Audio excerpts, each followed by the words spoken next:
somehow মই তেওঁৰ মুখখন পাহৰিলোঁ মৰি মৰি জীয়াই আছোঁ মই মোক অকলশৰীয়া কৰি থৈ গুচি গ'ল বিচাৰিছোঁ যাৰ কাৰণে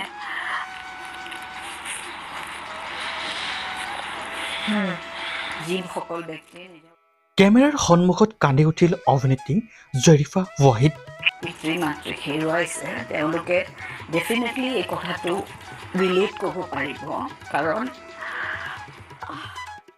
কিয় ক'লে যে মই বৰ অকলশৰীয়া মৰি মৰি জীয়াই আছোঁ কথা ক'বলৈ দিগদাৰ হৈ যায় মা দেউতাৰ কথা ওলালে একচুৱেলি মোৰ দেউতাৰ বিয়োগ হৈছে হঠাৎ কি হ'ল অভিনেত্ৰী গৰাকীৰ লগত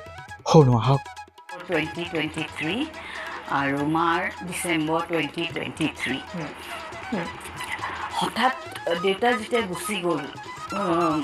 মই 10 দিনমানৰ কাৰণে খুব ভালে আছিলোঁ কাৰণ দায়িত্ব পূৰা কৰি আছিলোঁ কাৰণ মায়ে ল'ব পৰা নাই যে দেউতা গুচি গ'ল আৰু তেতিয়া মই ঘৰৰ কামবোৰ কৰি আছিলোঁ বহুত কাম আৰু ভাল নলগা কাম কিছুমান কৰিব লাগে যিটো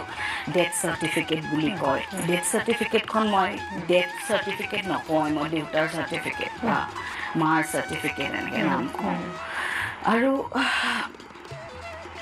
তেতিয়া ইনফেক্ট প্ৰকৃতত এক বিশেষ অনুষ্ঠানত নিজৰ মাক দেউতাকক একেটাৰ বৰ্ষতে হেৰুৱাৰ বেদনাৰ কথা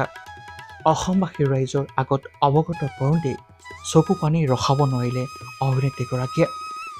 কিদৰে এটা অকলশৰীয়াৰ জীৱন কটাবলগীয়া হৈছে সেই সকলোবোৰ কথা কওঁতে চকু পানী ৰখাব নোৱাৰিলে অভিনেত্ৰী জৰিফা ৱাহিদে হেৰুৱাৰ বেদনাৰ কেনেকুৱা সেইজনেহে বুজি পায় যিজনে কাৰোবাক হেৰুৱাইছে অভিনেত্ৰীগৰাকী প্ৰত্যেকটো সপোন যাতে বাস্তৱত পৰিণত হওক ব্যুৰ ৰিপৰ্ট নিউজ 8 অসম